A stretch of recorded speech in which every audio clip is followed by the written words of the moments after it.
সবাই যখন মৃত্যুটাকে ভীষণ ভয় পায়, আমি তখন হাসতে হাসতে আল্লাহর কাছে ভীষণ সন্তুষ্টি নিয়ে পৌঁছাতে চাই যে আমি একটা ন্যূনতম ওই জীবনটা লিড করতে পারলাম, যে আমি একটা ইনসাফের হাসি নিয়ে আমি আমার আল্লাহর কাছে পৌঁছাতে চাই। সুতরাং আগামী 50 বছর বাঁচলাম, কোনো ইম্প্যাক্ট তৈরি হলো না আমার দিয়ে, দেশের জন্য, রাষ্ট্রের জন্য, উম্মার জন্য, জাতির জন্য। কিন্তু আমি ধরেন 5 বছর বাঁচলাম, সেটার মধ্য দিয়ে যদি আগামী 50 বছরের ইম্প্যাক্ট তৈরি হয়, তাহলে অনেকদিন বেঁচে থাকায় কি সাফল্যের বলেন? শহীদ প্রেসিডেন্ট জিয়াউর রহমান কয়টা দিন বেঁচেছেন, কিন্তু ভাবেন আজকে পর্যন্ত উনি আমার অনুপ্রেরণা। হাঁটতে হাঁটতে আমার পা ফুলে যায়। আমি, আমার টিম সেদিনকে ব্যাগের মধ্যে জুতো নিয়ে তারপরে একটা শপিং মলে ঘুরছিলাম, মানে পা ফুলে গেছে, পা জুতোয় ঢুকাতে পারছিলাম না।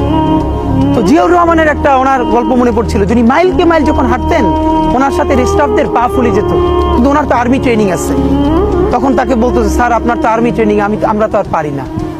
এই জন্য ওনাকে মানুষ রাখাল রাজা বলতো।